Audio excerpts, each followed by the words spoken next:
Hello, film fans. Welcome to the Film vs. Film podcast. My name is Martin Harries, your host, and I'm joined by the film encyclopedia man, Boaz Dix. We are a couple of filmmakers on occasion, but mainly can't stop yapping about movies.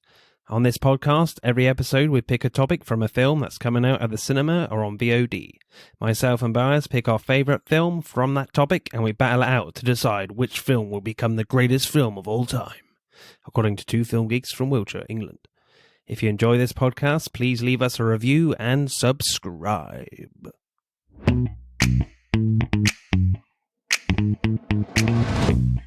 Hello, podsters. This week, as the card counter hits cinemas, we'll be having a look at Oscar Isaac films.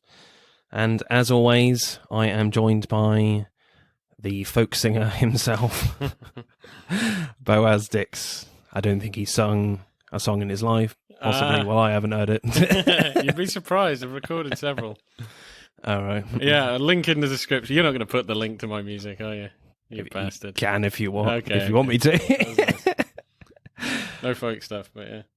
Also, talking of links, if you have been enjoying our podcast and want to say thank you or perhaps buy us a coffee, I know you can't do that, but you can do it virtually with our Buy Me a Coffee account. So if you want to say thank you, just please, I need my coffee fix. Hurry up, I'm getting caffeine withdrawal. Follow the link in the description in the show notes, or on our social media link, link in bio and all that. So if you want to say thanks, buy us a coffee, which will be very much appreciated. Right. My pick then for Oscar Isaac films is probably his first one, actually, as a leading man, a leading role, I think, in his career, which is Inside Llewyn Davis from 2013. Because I think before that he did a lot of like bit part roles, a lot of like character actor parts. Yeah, I kind of picked this. Well, you went first, and I think my first choice was your pick. Yeah. So I was like, what am I going to pick? So I think it was between this and A Most Violent Year, the J.C. Chandor film. It's kind of like a gangster film. It's good. I like that film a lot, but I think there's just more to it in Inside Llewyn Davis, and I kind of think it's more of a two-hander. I think that film, A Most Violent Year, with Jessica Chastain, and I'm a massive Jessica Chastain fan, so if we do podcast on her films, I might pick that one, so I'm possibly saving that if she ever comes up. Yes, so what happens in Inside Llewyn Davis? Well, Oscar Isaac plays the title character, Llewyn Davis, who's not Welsh. He is American. Yeah. It's a very Welsh name. We don't explore his insides, though. So, no. Unfortunately, no, it's not a Fantastic Voyage 2 movie, even that would be amazing. Yeah. That classic 1960s sci-fi film. Yeah, man. Although knowing Llewyn Davis's luck, the fucking Voyagers would expand and destroy him. He is a very unlucky man. Holy shit. Yes. Yeah. We're in 1960s New York, specifically the Greenwich Village area, basically folk singing central in America. And he's in a club called The Gaslight, and he's singing a song. And then when he finishes, he says, there's a guy in a suit who wants to meet you outside, out back, and basically beats him up. And we don't know why. And then from then on, it basically, the film builds up to that moment, because that's basically the end. Yeah, it's like 1 week earlier or whatever, and it's his entire week up to that point. Like, why did he get punched in the face? Basically, you just the film follows his life, really, as a folk singer. Basically going from place to place, finding a couch to sleep on, because he doesn't have a home. He has very little money, and his friend, well, so-called friend, ex-girlfriend, Jean, played by Carey Mulligan, he finds out that he might be the father of her baby, who is pregnant. So she's like, I want you to find the money to get rid of it. Yeah, because she's with his friend, who's played by Justin Timberlake, obviously. Justin Trouser Snake, yeah. Well, that's what my dad always calls him, Justin Trouser Snake. Then he finds out about an opportunity to go to Chicago to play for a big music label, I guess, or something like that, in Chicago. And he travels all that way. And he basically gets turned down, so he goes all the way back and just like, fuck it, I don't want to be a fucking musician anymore. This is a waste of time. I'm tired. Yeah, so he decides to become a sailor in the merchant navy or something. And then that all just falls apart as well because he hasn't got the right money or the right stuff. He's lost his pilot license. And then he decides to go back to it. So what did you make of Inside Llewyn Davis, Sticks? Yeah, it's just a shit week for Llewyn Davis. That's what the film is. You know, just the world taking a massive dump on him just consistently for a week straight. And ending, you know, with him getting punched in the face. You know, it's it's pretty full on. I do feel very sorry for Llewyn Davis. You know, I enjoyed this film in a weird way because, as you said, it's just like a terrible. It's one of these films where the Coens are like, yeah, I dare you to enjoy the misery from this character. Yeah, I think some of it is quite like darkly comic, like the stuff that happens to him. I think in a way it reminds me of this film I watched quite a while ago. The humor, though, was like a lot more slapstick than this is. And it was less serious, but this film called Lonely Man or something. Lucky Man. Oh, right. With Don't know that one. Malcolm McDowell. Yeah, that was a weird film where just basically everything that you could think that could go wrong with this guy just went wrong. And there was and it was just like this film where it was kind of like an anti-redemption tale where you're like, okay, come on, something's got to go well for this guy. And then at the end, his life is still shit. Like, that's like Llewyn Davis. Yeah. You're like, come on, Llewyn, and he's making mistake after mistake, or bad things are happening to him. And in the end, you're like, yeah, this is finally looking up for you, Llewyn Davis. It's nope, the world's still shit. Although I like how he smiles about it at the end. He's like, yeah, fuck it, whatever. Yeah.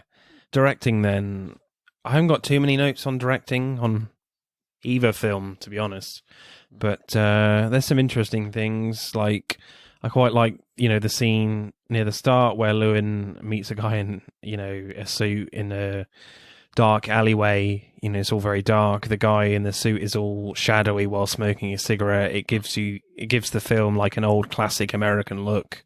Yeah. It certainly reminded me of old film noirs. That was quite nice and gets you certainly in the mood of this film, and the time period immerses you straight away. Certainly when you're in the gaslight as well, the scene is just beautifully lit and just gets you right into this time period. And what's interesting is you never really get to see the guy's face, like in the alleyway. Yeah. I think he's basically just, even though he's a specific individual, and, you know, this happened, I think he is kind of like a stand-in for life. You know, life is bad to him, and then at the end, this man in black kicks the crap out of him. You don't need to know who he is, because it's like, it kind of makes sense that he's anonymous. Do you know what I mean? It's like, it's basically just life wailing on him. I do like that scene, but my only kind of gripe with it is I didn't really want to see it twice. I just don't think there was any point in putting that scene as the end. It's kind of slightly shot differently, isn't it? It's from the other angle. It is from the other angle, yeah, but I don't know if I really liked... maybe that comes off as a bit... Yes, showing scenes twice never really does it for me. Like, unless there's like more added that you didn't know in that scene. But I do understand it, you know. But yeah, I probably wouldn't have done that. I love the POV shot of the cat on the subway. That was fun. Yeah, that was cool. Yeah. Where everything's going like really quickly, and the cat's like, "Nope, not for me. I'm out of here," and tries to escape Llewyn on the train on the subway. You know, and it's just a weird, awkward moment for him trying to get the cat back, running down the train. Yeah, that was brilliant. Yeah. I quite like that. So, there were quite a few like scenes I quite liked of his life. And one of, I think, actually my favourite shot composition, how the scene was structured, was when he gets a lift by John Goodman and his driver, his valet. Yeah. And I love John Goodman's character in this. Oh my God, he's so... Roland Turner. Roland Turner. It's like this southern gentleman who is annoying as hell and just keeps prodding him with a stick and insulting him constantly on the ride. You know, he's like, what, so is this cat your partner? You know, you play a G chord and it coughs up a fur ball? You know, you queer? Yeah, you queer? Yeah. Yeah, he's such an asshole. He just keeps going at him. And I like how he, like, when he bites back at him and he says, And then he has this really weird monologue where he like, I practice dark magic, and he's like, like I can cast a spell. I won't even say it. I'll cast a spell, and maybe you'll wake up blind, or maybe nothing specific will happen to you. Just your entire rest of your life will be shit. And then I'm thinking, dude, maybe he did do black magic on him. That would explain the film. But yeah, no. So I'm getting off track. There are really good scenes in this film. I really do like. A lot of this film. So this really cool scene where John Goodman goes into the restroom in the diner. Do you remember? Oh, yeah. I love that. And they're in the diner, and he decides to go. Llewyn Davis goes to take a leak or something. He goes in the toilet in the cubicle, and as he's going out, and John Goodman just bang passes out on the cubicle. Do you know what I mean? Pushes down his door. It's just amazing. And he's got like so I can tell he's been like doing heroin or something. Oh yeah. Yeah, because he's got like strapped up. Yeah, he's got like a tourniquet of whatever, of like wire. And he's just laid down face on the floor. And Llewyn just looks at him like, what the hell? And then you get another jump cut or whatever to cut to him bringing in the driver. Johnny Five. Who doesn't say much. He's like, Yeah, played by Jared Hudland, I think. Yeah, very boring conversation. I like that one bit where he's trying to tell him more about his life. And he says, well, why did that happen? He goes, it's a long story. Just doesn't elaborate.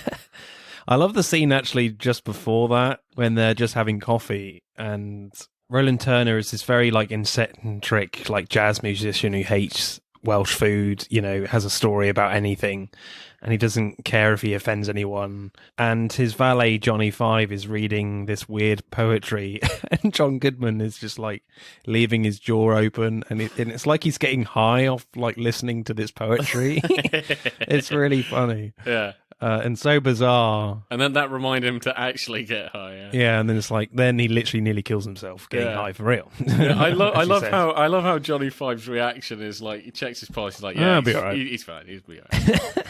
They just carry him out. That was silly. Yeah. There is a really weird moment which I had to literally have a double take where I thought there were conjoined twins on stage near the end singing this really weird song. And then I realised, there's a guy standing behind another guy wearing these hideous white knitted jumpers. Oh, okay. Yeah. I remember that. Yeah, I remember that. Yeah, that was... I was like, oh, God. Oh, hang on. Probably because I was really tired. I don't know. But that freaked me out a little bit. Yeah, that's funny. Well, the whole subplot with the cat is quite amusing, but you remember when basically Johnny Five is just arrested and he's with John Goodman just in the back of the car. That really pissed me off. I'm just like, why are you arresting him? Yeah. That was so weird. It was such a weird scene. And he just leaves him because he just goes on his way. Yeah. And the cat that he had got for his neighbor because he had lost his cat and then he thought he found him. Yeah. And he gives him to him and it turns out it's not his cat. And he travels with it and stuff with John Goodman. But he leaves it with John Goodman. Like, do you reckon he froze to death? Like, there's nobody there. Probably. Yeah. He's a dead man. I think Johnny Five had the keys, right? So he just kind of fucking walked. And I like how the cat's just kind of staring him down. And he just closes the door. Just hitchhikes, It's an odd moment, isn't it? Because you kind of lose a tad bit of respect for Llewyn Davis in that moment, just leaving the cat. I'm just Absolutely. Like, oh man, what are you doing? I lost a ton of respect when he abandoned the cat. I was like, because there's no windows open, so the cat can't get out. No, I'm wondering if the cat is like meant to be like his responsibilities if he's always just running away from them because it's. But yeah, he abandoned the cat. I couldn't believe that, especially just how much grief to. I mean, it was the wrong cat, but to get the cat, and all this nonsense. Yeah. He just abandoned it to die. But he's very morally grey. Yeah. So I don't know if he deserves half of the stuff. Yeah, the cinematography in this film is really, really nice and really interesting. It has this very like soft feel to it. There's no like sharp edges, it feels like, in this film. It's very like bluey greens and browns. Yeah, it's got this really strange thing because even though a lot of it is in like urban environments and the cities and the roads, it feels natural, which is kind of weird. It does have this sort of earthy, nature feel, even though it's quite urban. So I do kind of agree with you there. Yeah, and it feels fucking cold in like every scene. Oh yeah, you can see why he's coated up all the time. Yeah. Do you remember when his record guy, his agent, tried to pay him with a coat. Yeah. That was weird because he's like, I don't have any money. It's fucking cold. I don't have a coat. He's like, here you go. It's like, no, that's not the goddamn point. And he's like, no, I'll have the coat. Yeah. Wait. wait. Okay, here's $40. Yeah, because it's a different cinematographer for the Coens for this one, because they pretty much exclusively work with Roger Deakins, but he was actually busy with Skyfall, so they used Bruno Del Bono. Yeah, so it's very much a different feel in style of the look of the film for the Coens for this one. A really interesting one. So the car stuff, that's your favourite scenes? Yeah, well, the stuff with John Goodman, I think is... Yeah, so the stuff... Basically, every scene with John Goodman and him is really good. And there's other great scenes, like him with the girl that he got pregnant and his friends. And I mean, there's tons of great stuff. I really like the John Goodman stuff, though. I wish he stuck around, but... yeah. So my favourite kind of shots are John Goodman falling in the bathroom and where the cat gives him the stare down. I just thought they were incredibly memorable scenes and incredibly memorable shots for me. Yeah, I'll probably go with the cat POV shot. I just never seen a cat POV shot like that. That was quite amusing to me. Yeah, I'll go with that. So, directing score, Boaz, what are you going for? Yeah, man, it's directed really, really well. I think we've said this before about other things of like any sort of unique camera work or whatever. I don't think most of the time it needs it, but the way it's done, the way it looks, I might give it I'll give it a 9 actually. Give it a 9. Yeah, I think you're right. Like, there's nothing terribly flashy with it, and the cinematography is very unique, I think, to this film. I think what this film does so well is that it just immerses you into this time period so well, and you don't... What we don't really talk about is with directing so much on this podcast is the fact that the way directors... It's not showy, you're just in the film. The directing makes you just don't notice any of the shots or anything like that, which I think is a really positive thing, obviously. Yeah. So, and the Coens do that so well here. Yeah, and I think one of the things that does help, as not necessarily like unique camera stuff, but even with the camera direction, is everything does feel quite close and quite sort of personal. When you're saying you feel in it, a lot of it does feel quite tight. You feel very close to Llewyn Davis through most of the film. So I like the Coens a lot. It's a difficult one. It's a very different film for the Coens. It is. It does kind of feel different. It looks different as well, but yeah. I'll go 8.8, I think. Right, screenplay then. Yeah, they do some interesting things with the screenplay. Yes, we've mentioned a little bit, because after the opening scene where Llewyn gets beaten up by a random guy in the hat in the dark alley because he said something the night before in the Gaslight Club, you assume that's backstory, because you're taken to the next scene straight away and you're not given like a title card or anything, saying 1 week earlier, and it's up to you to figure out like for yourself what's going to happen, which I quite like. Maybe he's in hell. Maybe this isn't a 1 week earlier. Maybe he's in hell, just kind of repeating this week. It's just the start of a Groundhog Day film. Yeah, exactly. Just a week of absolute agony, every time for the rest of his life. But I did think, like, what if that is the thing? What if he was like a terrible person in life? We're already talking. He is quite morally grey about sleeping with, his married friend, or they're engaged. I mean, that's fucked up.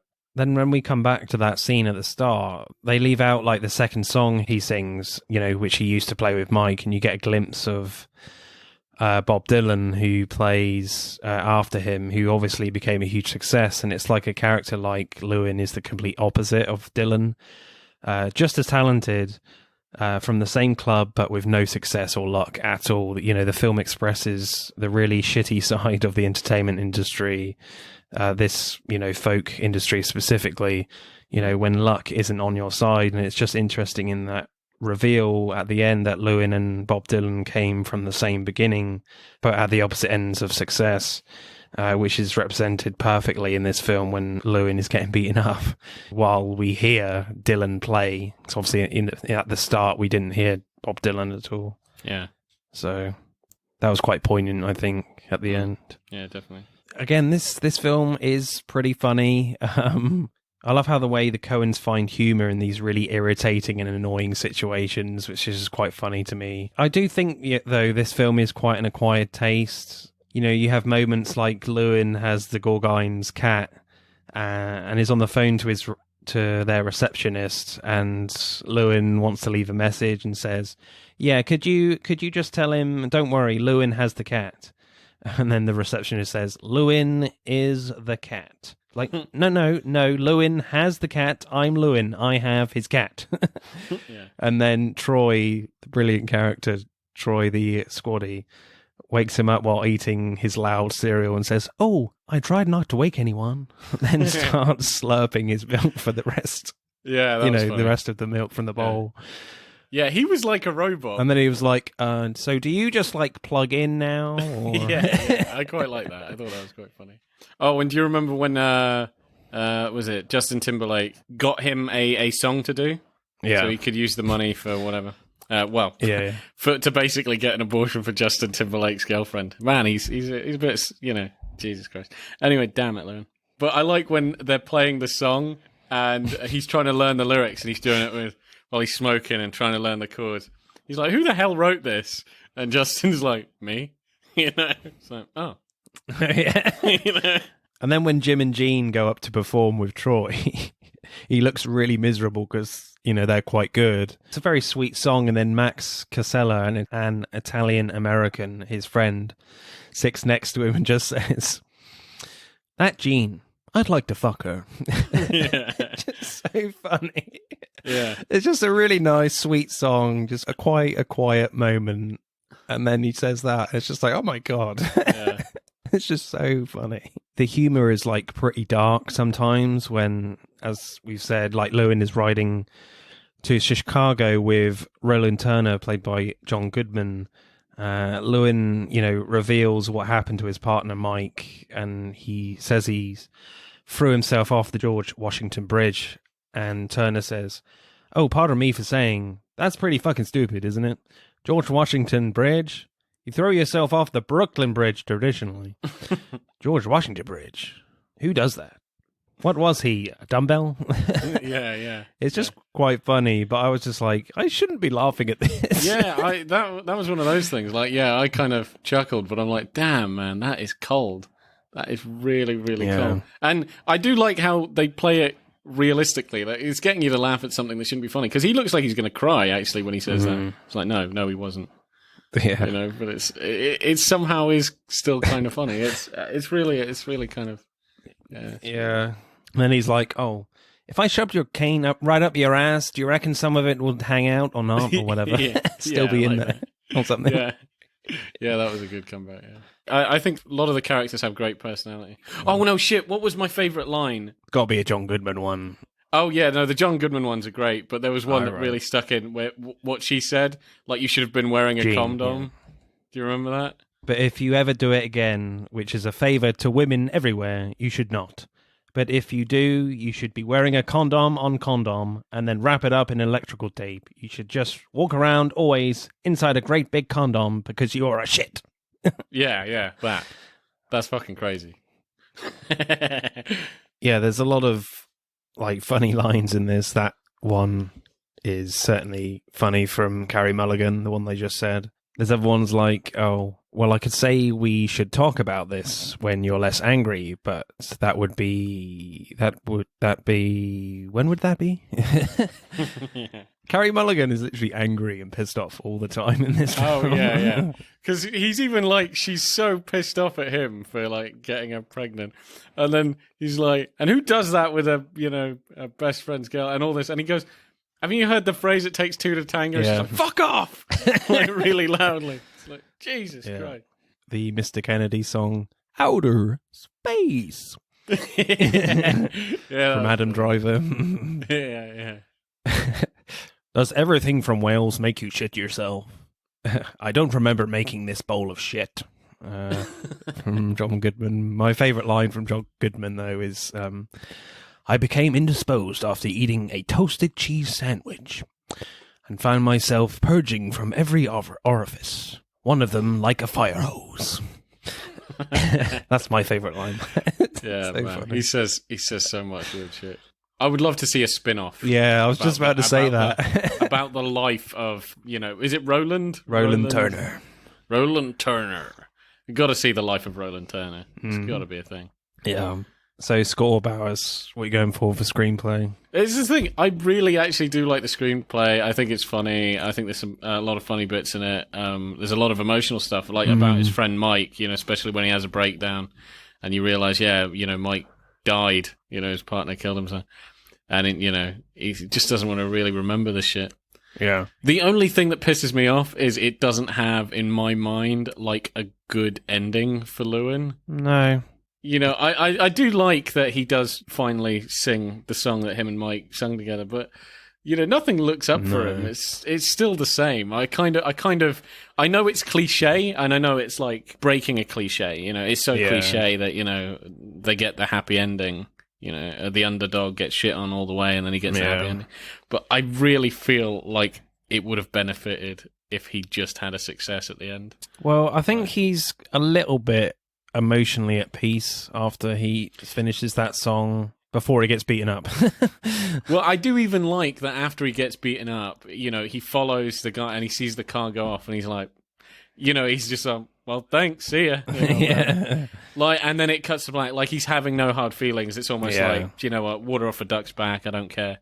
And that's pretty good. That's pretty good. So it doesn't leave it with such a bleak ending that, but I was just like, man, I wish he had a success, like a proper success. That's kind of what I was saying. It's just like, you just need a lot of luck in this type of industry, Yeah, true, yeah. As I said, like Bob Dylan was huge at that time, but he's basically, obviously he's a made up character, but there's probably a million Llewyn Davises out there in that time period. Oh God, yeah. Well, I mean, even in this time period, I love my music, and I love going down to see open mics and gigs and stuff. And I've been to thousands, and God knows how many of them, are trying their hardest. I don't know what their lives are like. There's probably some that are down and out who are just never going to make it, and some of them are. And there are so many films and stories about the success stories. This is like a documentary or film about a failure, about like there are plenty of those, but there aren't as many stories about failures. So I do respect that. So in retrospect, actually, maybe it's a pretty good ending. I think just at the time I was just a little pissed off. I was like, man, God damn it. But in retrospect, actually, it is kind of clever not giving it a good ending. I'm not sure. I'm not sure what the hell I would give it. Oh man, I gotta make a decision now, don't I? Yeah. So maybe. So I was actually going to go low, actually, before I just thought about it a little bit. Maybe I'll go like 8.8.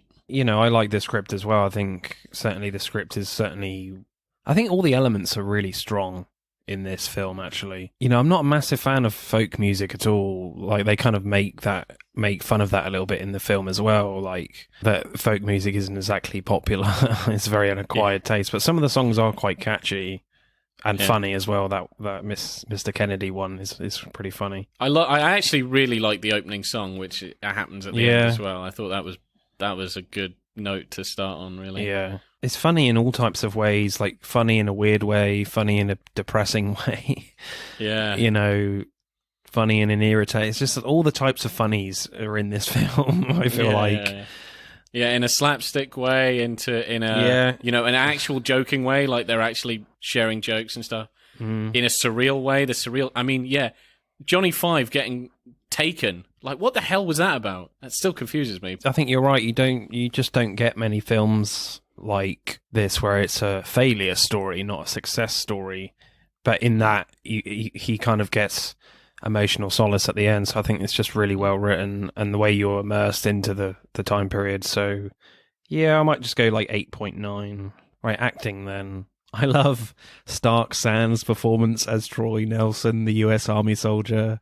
When he meets Llewyn for the first time, he says in this weird way, way too pleased to see you type way, he says, "Oh, hello, I've heard your music. And heard many nice things about you from Jim and Jean and others."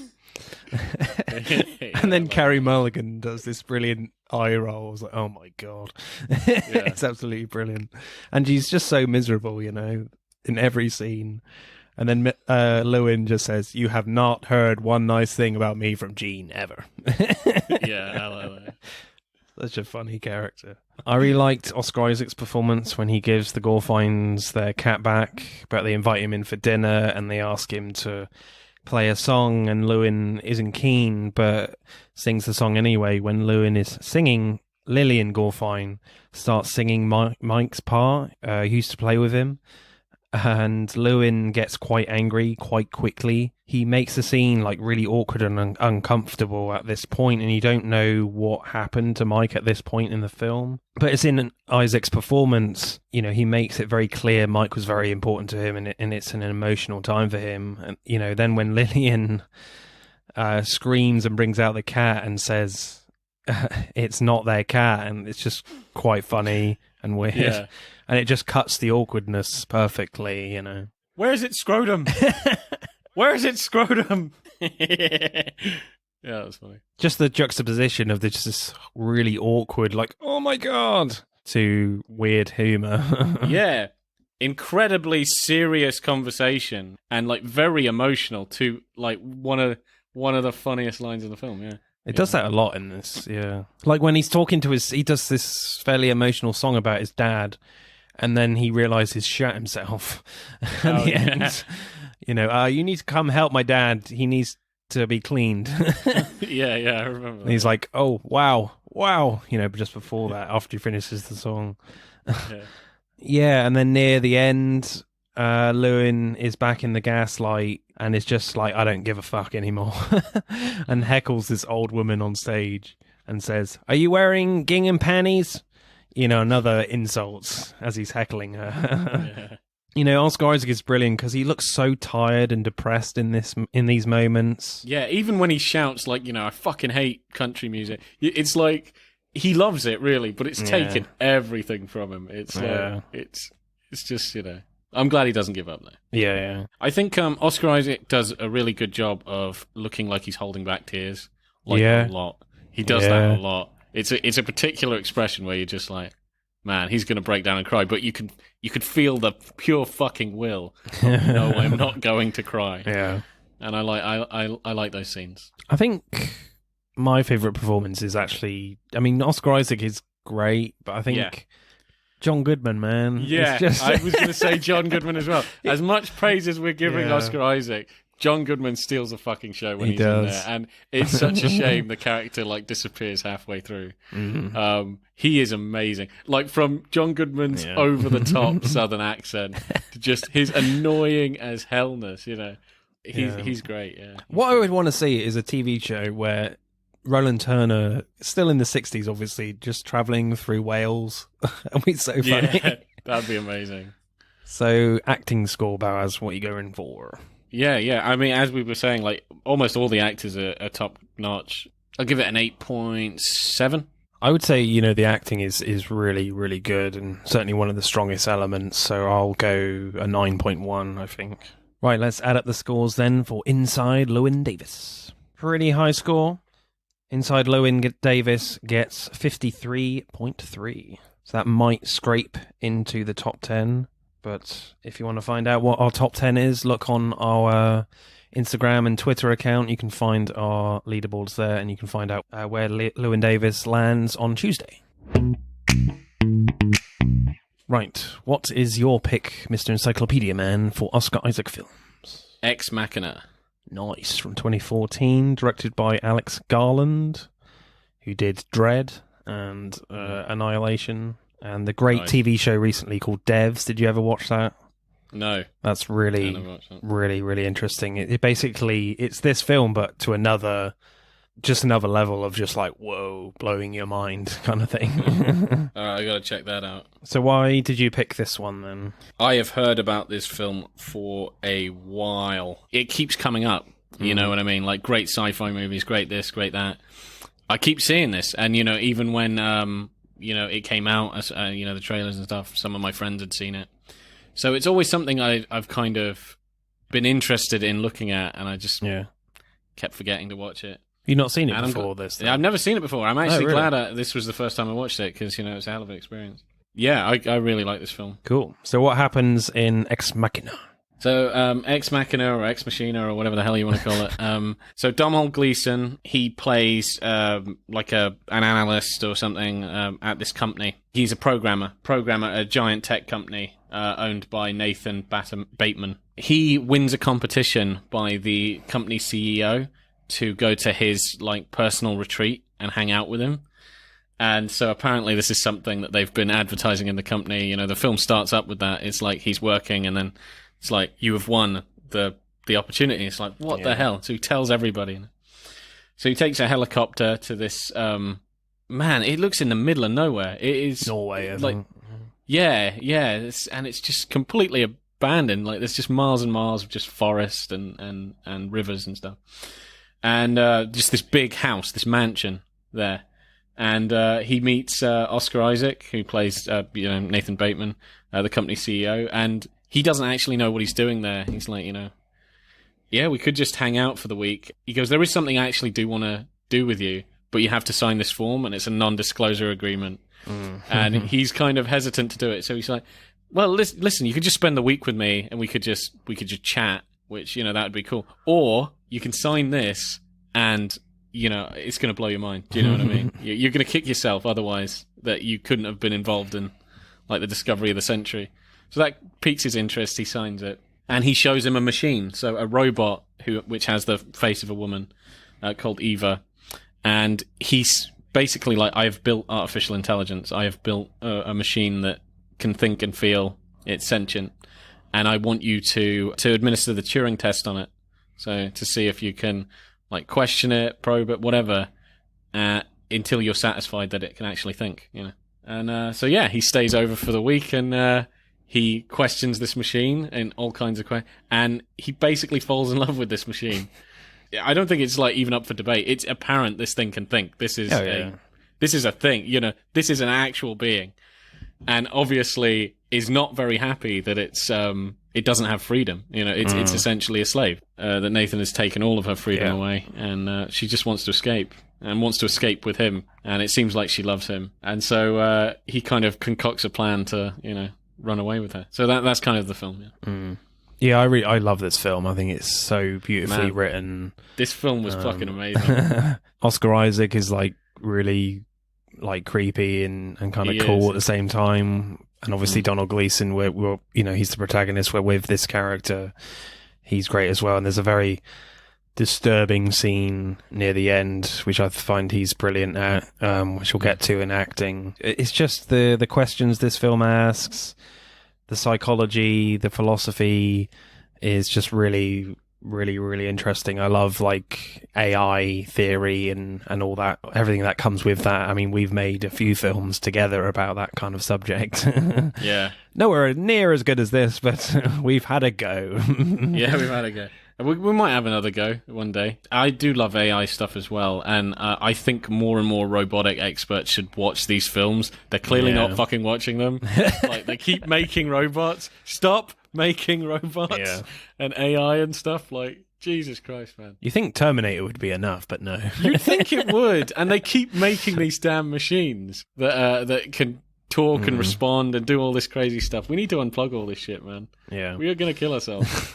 Right. But anyway. Directing, I quite like the opening scene, all done with like music, and we're with our protagonist Caleb, played by Domhnall Gleeson, and he wins this prize in some sort of like random competition to meet the CEO of the company Blue Book, this massive tech company. But what draws you in immediately is the fact that you get the view from his camera phone and he's reading messages, and the webcam image is like it's all analysing his body in all these different bright colours, all these different types of graphics. So it just suggests like many questions about why he's won this competition.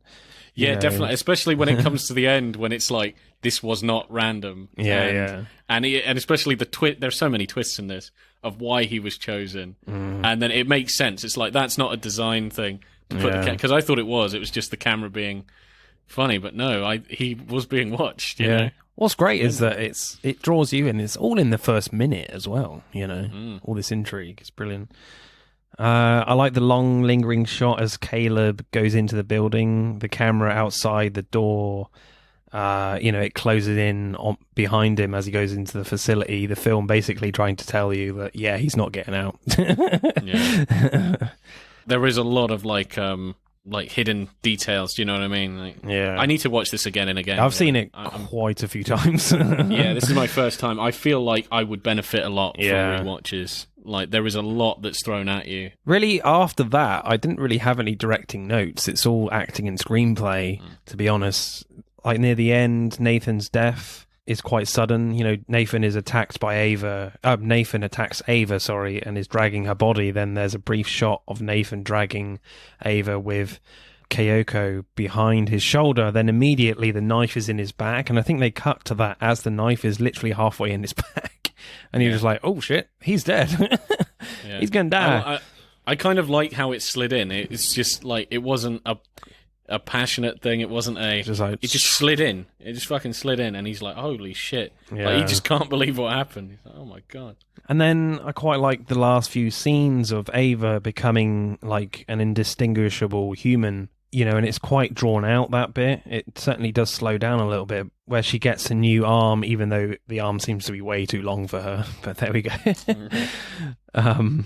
New skin from the other models and a new dress, while Caleb is watching trapped behind the door, and the music builds and builds until she leaves Caleb. The director's showing a lot of confidence in Alicia Vikander's performance, who plays Ava, in this very long, small scene.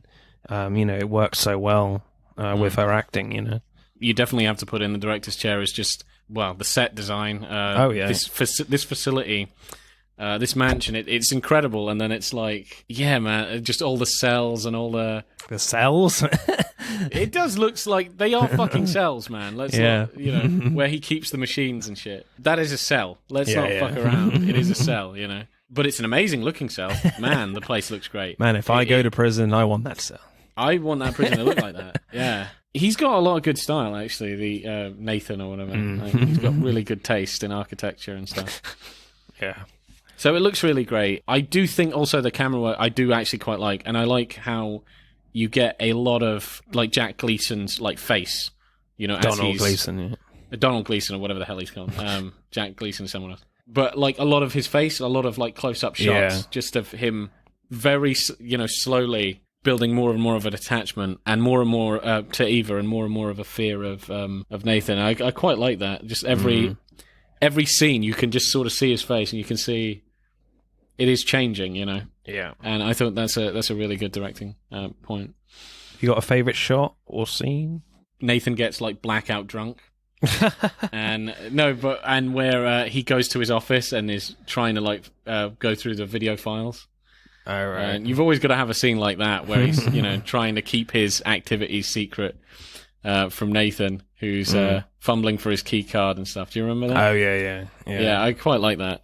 And he's just looking through all the footage, and it's like, he's being of all this footage where it's like of all the previous models that he's made, and that Asian girl is actually a robot. Yeah, that was crazy. And just all this stuff, and you're like, my God, this is nuts. There are quite a lot of crazy twists there, and yeah. I think right near the end where Ava is in the real world and you have this like upside down tilted shot of these people's shadows walking down the street, walking into shot. And then you get like the slow reveal of Ava's figure walking slowly, her shadow coming into shot. That was quite nice, a really cool shot there.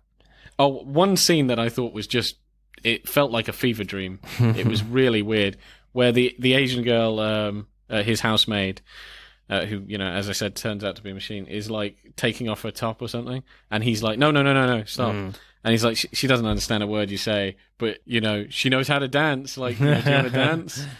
And he doesn't want to dance. And then suddenly, like, Nathan breaks out into this dance. Like, she breaks out into this dance. And then Nathan joins her. And they do this, like, weirdly choreographed. Yeah. That was so bizarre. It was really cool, though, but way too short. It was cool, but it felt like some sort of... I thought I was dreaming. That was such a bizarre... I would have ran like hell if I was... Really? Dom Holgren. Yeah, man, that was so weird. Oscar Isaac is really good in that with Kyoko. They're like perfectly in sync, and she is like completely emotionless while she's dancing perfectly, and I'm not sure the film can telegraph you more that she's a robot in that moment. In retrospect, I do feel stupid for not working it out, but it's like, Jesus Christ, you know. Plus, you get like a lot of shots of her with Nathan. You know, there's where it's kind of weird. There's a brief shot where she's sitting in, like, on the floor in the corridor with her heels off. You know, it's just bizarre, and I think they just add to the uneasiness of this place and the weirdness. You know, and with her character, it's a little unsettling, her scenes. So, score for directing for me, I would probably go like 8.6. How about you, sir? Maybe like an 8.8, maybe 8. Yeah, like an 8.8. Some high scoring this week. Yeah, I mean, this is genuinely an amazing film, though. Yeah. Right, screenplay then. I think this is where the film really excels. I think this is where it kind of hits the stratosphere. Like, this is probably one of the best screenplays I think I've ever seen. Really? Yeah, no, I'm kind of being genuinely serious here. Okay. I thought the characters are amazing, and there's so very few of them, like Eva and Nathan and Caleb, and you know, just all of these characters, and they feel just so well rounded and just kind of so well realized. You know what I mean? You can tell there's so much going on. Yeah. And like they've got such like backstories. It's crazy the amount of detail that feels like is in this film. It does feel quite real. And you've got all this, as we were saying, like philosophical questions and all this kind of shit. Yeah. It's absolutely mental. So I really did like the script. And all those twists at the end as well. Man, this was a satisfying film to just come out the end of. Yeah. I really enjoyed like the initial dynamics between Caleb and Nathan and how they should approach doing the Turing test with Ava. Because Caleb is like really interested in how Nathan has created Ava and how she's learning the language. Then later, Caleb describes the format of the test, like it's testing a chess computer. You know, does Ava actually know she's playing chess, or is it a simulation? But Nathan is not interested in any of that shit. He's just like, forget that. He wants to know how Caleb feels about Ava, you know, and Ava about Caleb, straight to the emotional stuff. How Ava works is not important to this story for Nathan. And then, like, outside of the Turing tests, outside of their conversations, the film, like, shows a lot of, like, weird and sinister things early on. I don't know if you noticed these things just before the first session. The glass that's holding Ava is cracked a little. Yet when you see her for the first time, she's so calm and relaxed. Then randomly, you know, the Asian girl, Kyoko, gives Caleb breakfast without saying a word. You know, all these little things that give you this uneasy feeling until, like, the second session when there's another power cut and Nathan can't hear, and Ava says to Caleb, Nathan isn't your friend. You shouldn't trust him. You shouldn't trust anything he says. And then, you know, the tone completely changes after that. In the third session, Ava is clearly flirting with Caleb, and Caleb kind of gets like really uncomfortable and just like, what the hell's going on? This is weird. And then when he goes to talk to Nathan again, these verbal battles are really, really interesting. And this is probably my favorite one. He goes to talk to Nathan again and asks, like, why did you give her sexuality? You know, sexuality is just a function of reproduction. AI just could be a grey box. You know, the flirting is just a distraction tactic, Caleb feels. But then again, Nathan is like, Caleb is thinking about this in the wrong way. Nathan just programmed Ava to be heterosexual. That's it. You know, Ava flirting with Caleb is genuine. There's no extra programming involved behind it. Then kind of Nathan gets a bit pissed off with Caleb. It's like, you're just not getting this, you know. And then Nathan uses the Jackson Pollock painting to reiterate his point. No, not that way from the previous part. But at the end he says, you're the first man she's met that isn't me. And I'm like her dad, right? Can you blame her from getting a crush on you? No, you can't. To me, it's like, oh, did Ava just say those things to Caleb during the blackout that he shouldn't trust Nathan because she doesn't want Nathan to know about her attraction to Caleb? You know, to Caleb, it's like he shouldn't take what she said about Nathan before at face value or you know, to be dangerous, you know. So it's just at this point in the film, you know, so it's just a really interesting dynamic there that kind of diffuses that threat that Ava gives Caleb about, you shouldn't trust Nathan. So Yeah. it's really, really interesting. Yeah, definitely, yeah. I really like the scene, like, when he kind of goes through all the footage and stuff. Like, he so doesn't trust him. Like, he's had so many secret conversations with her that it's like, she wants to escape, and she loves him, and she wants them to go off together. And I love when... so he's completely distrusted him, and he's looking through his files and stuff, and that the other girl's a robot, and then he's had loads of robots and all this other shit. Didn't you find it crazy when he actually went to his room and cut himself? Yeah. He's not even sure if he's a Yeah. robot. He's so convinced that they're real that he's like, I have no idea now. It's like, oh, thank fuck, Man, that would have been also a hell of a twist if it turned out he was a robot. But that was insane. yeah, that was insane. And he like punches the mirror, doesn't he? It's like, how dare you make me test myself whether I'm human or not. Yeah, but Nathan is so insidious. Like, I love how like he figures out this plan of how to make her get her to escape. That he's going to get him drunk and stuff, and then he's not going to drink. And then he's like, "Let me show you something." And basically, they go over like Ava and how she works, and it's like, I was also testing you, and it was like one of those. Oh my god! There was never blackouts. He had engineered that. Yeah. He's always had feed on them. Do you know what I mean? Yeah. He's always seen their conversations. And he was actually testing if she had the intelligence to sort of plan an escape with this guy. If she could, like, seduce a man and do all this shit. So he was saying, like, it shows she has logic, creative skills, manipulation, emotion, just all these things. Because she's playing him to try and get free. But this was all constructed. Man, that was such a diabolical, like... Yeah. So I was like, holy shit. And he was like... Did you even design her face based on my porn searches and stuff? It's like, you don't have to be crude. Yeah. It was like, holy shit. Like, he actually designed her to attract Caleb. That's insane. But yeah, that was a great So obviously at the end, it becomes very clear, as you said, that the AI has one clear goal, which is to get out and survive. And Nathan knows that from the start, before Caleb gets there, to have her own freedom. And that's basically the simple core of being what a human is just surviving.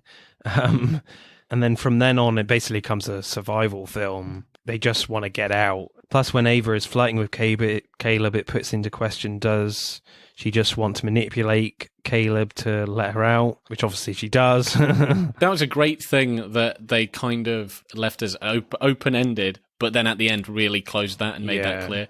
I thought that... I went back and forth. Is she manipulating him? Is she actually genuinely liking him? And I thought, mate, it just gives you she's genuinely liking him. And then he does that twist of, no, she's manipulating you. Like, here's a bunch of evidence. And then when she escapes and, she kills him and stuff, I was thinking she's getting dressed and then she's going to take him. No, she fucking locks him in there. He's going to die for his good deed. I think from her point of view, it was a deception, and he's a human. Like, she has been trapped by a human. She doesn't trust them. Because obviously Ava completely realizes that Caleb is only here to test whether Caleb will let her out or not. That's it, know.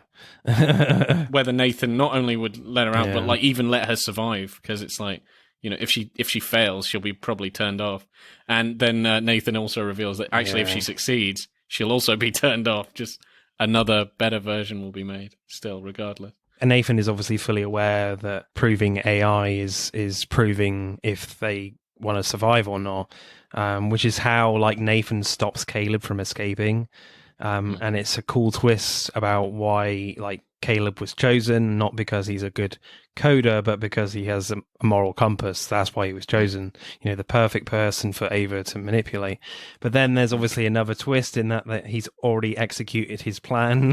Yeah, that was when he got him blind drunk in the first place for Ava to escape, and Ava just walks out the door. It's just a brilliant how you think who has the upper hand. Yeah. It's like a twist, double twist, triple twist. It's like, it's pretty good. It's like it's a triple deception. And he just punches him in the face. Yeah. It just kind of reminds me of, well, this is a film that does that, but, the bad guys, da-da-da, and... Well, actually, I've done that already. I've deceived you, but actually, I've actually deceived you. And I just thought it was a real bang, balls on the Yeah. table moment. Balls on the good. table moment. What? Yeah, I'm gonna popularize that. Come on, that was a good. Everybody's gonna be saying that from now on Alright. because I've said that. That was a balls on the table moment. Okay. Yeah. Okay, moving on. Right. And Caleb has some big, shiny, brass fucking bollocks. I think one of my favorite discussions is when they talk about the inevitability of AI, outside, and then it's not if they achieve AI, it's when. And if Caleb should feel sad if Ava is turned off, and Nathan says, feel bad for yourself, man. One day the AIs are going to look back on us the same way we look back at fossil skeletons in the plains of Africa, an upright ape living in the dust with crude language and tools, all set for extinction. For Nathan, it's like, we're all going to die anyway because of AI. Why not experience AI now? While we still can. But Caleb says the Oppenheimer quote in response to that, I am become death, destroyer of worlds. Which reminds me, actually, of the scene in Jurassic Park when Dr. Malcolm says, your scientists were so preoccupied with whether or not they could, they didn't stop to think if they should. Which just sums up, Caleb's thoughts on the issue. And I feel like Nathan has thought about that as well, and it's just like, fuck it, I don't care, really. We're all going to die anyway. And Nathan certainly has lost his humanity apart from the fun stuff. Do you think like Nathan is just like he's actually doing this because he's a recluse because he can't connect with people?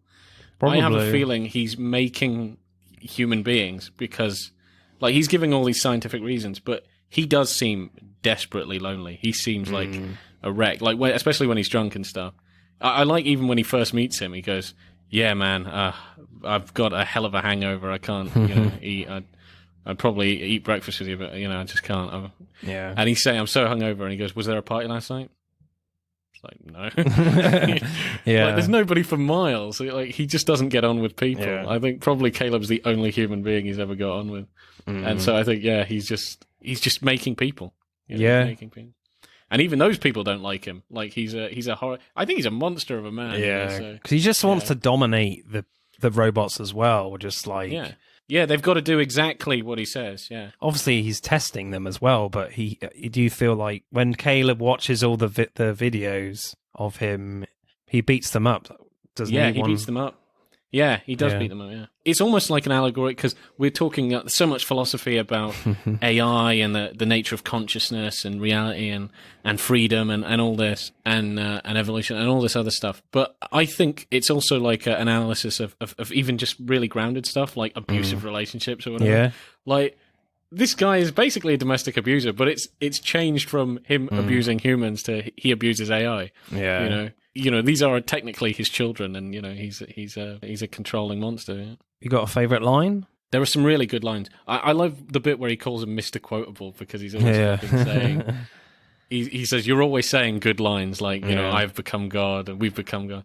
It's like you're Mr. Quotable. Like it's almost like patronizing. Like you're too smart for your own good. Just fucking feel. I love the bit where actually, no, this is a good line where he's saying like, "What do you think of her?" And he's making all these technical analysis of how marvelous she is, and he's like, dude, like no, like dumb it down. Yeah. And I love how he's like, she's fucking awesome.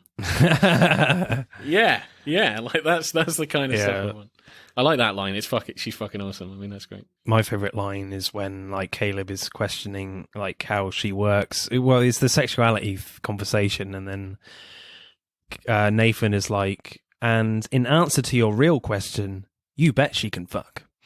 yeah, I remember. Yeah, she actually has like a slot. Slot. Yeah, I remember that. That was really fucked up. That was funny, actually. Yeah. So, score for screenplay for me, it's pretty exceptional. It's certainly one of those films where it makes you think an awful lot.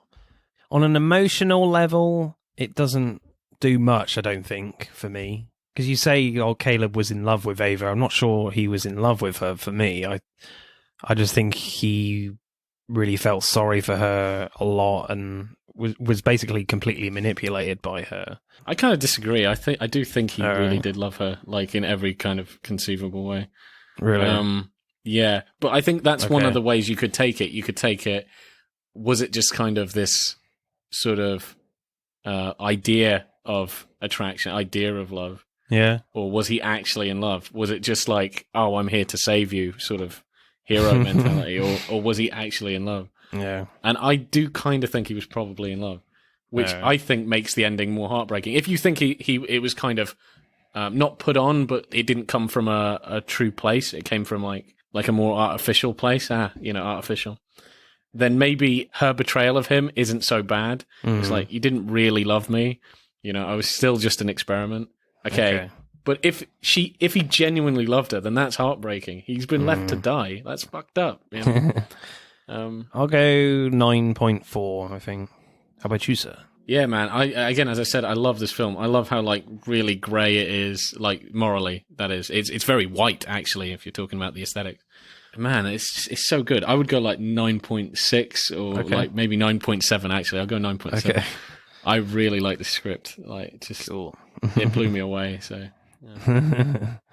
All right, acting then. There's a subtle, weird, creepy scene from Oscar Isaac when it's in the middle of the night and Caleb is in his room and a power cut happens and everything goes red in his room and Caleb is exploring the rest of the facility and Caleb finds a phone and then Nathan says from the dark, "You don't have access to the phones." He's clearly been drinking heavily and he just has this creepy demeanor about him, really relaxed. And he says, "Who you going to call? Ghostbusters? It's the movie, man. You don't know that movie? Ghost gives Dan Aykroyd oral sex." And he's clearly just babbling, the first things that just come to his head. And it just gives you this uneasy feeling. And he's just ultra relaxed. And it's why are you up in the middle of the night, I think it's amazing that they decided to make him incredibly smart, but also very physically capable. Some of the first scenes you see of him, or, when Caleb is looking at him on his, his downtime in the days or whatever, he is exercising. He is jacked, That is an interesting dynamic. Even though he's the only one in the compound, he could easily kick the shit out of Caleb. And he does. Knocks him out in one point. Even the machines, he nearly fucking tears them both apart. He is a proper beast of a man. So I think it's pretty good that the first threatening thing you have with him, he's drunk and he's trying to make jokes, but you're like, yeah, this guy he can be pretty scary.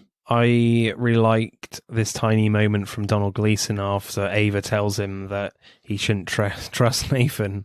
And they're having dinner and Nathan is talking about why they keep getting power cuts because the guys installed it wrong. And Caleb just asks, can't you just get him to come back? And Nathan says, "No, there's too much classified stuff here. So after the job was done, I just had them all killed." And Donald Gleason's reaction is just he just shat himself. And then he's like, "Is he joking or not? I'm not entirely sure." I love that. I love that reaction because he doesn't even giggle or anything. He's not sure. And then Nathan just smiles at him and he's like, "Oh, phew." Yeah, I love that. I thought that was a great reaction. He doesn't even giggle or look at him. He's looking down because he has no idea if he was being serious. I find Alicia Vikander's performance as Ava fascinating because she's not really acting like a robot at all. Not even in a subtle way. She basically acts like a child in the first sessions, and then as the film progresses, it's more like a teenager. Performance for me, favorite performance is Oscar Isaac for sure. How about you, sir? Yeah, I think the trio of them do a really good job and bounce off of each other well. And yeah, I think I will go Oscar Isaac as well. I think he's funny, he's intimidating as hell and quite scary. And then just really cool as well. He's got just all these vibes just, dripping off of him. Acting score for me, again, it's pretty well acted. I'll go 8.6. How about you, sir? Yeah, I'll give it I'll give it 8.5. Right, let's add up the scores then for Ex Machina, or Ex Machina, however you want to call it. I say Ex Machina. I say Machina. Ex Machina gets 53.6, which wins again really narrowly by 0.3 of a point, whereas Inside Llewyn Davis gets 53.3. So definitely both films on the edge of our top 10, I think. So Ex Machina wins this one for this week. Next week, we are actually having a break because I need a holiday. So yeah, next week I'll post a lot of our sound bites of our previous episodes, so you can check out some of them in case you've missed some. There's some really good ones, we promise. But the week after that, a Shakespeare adaptation called Tragedy of Macbeth, which is also done by the Coen brothers. So we'll be having a look at our favourite Coen's films. Nice. So a double dose of Coens for you. And again, if you want to say thank you to us for listening and show your appreciation, have a look in the show notes below. I'll put a link to our Buy Me a Coffee account, so you can just buy us a coffee to say thank you. That would be really, really nice and much appreciated. As always, Boaz, you have been marvellous today. Absolutely marvellous. Bye-bye. Bye. That's it for this week's pod. Thank you for listening. We hope you enjoyed it. If you would like to find out more about the podcast or suggest future topics for us to discuss related to upcoming releases, let us know on Instagram at Film vs. Film Podcast and on Twitter at FVF_podcast. Remember, please subscribe. Pod signing off. Thank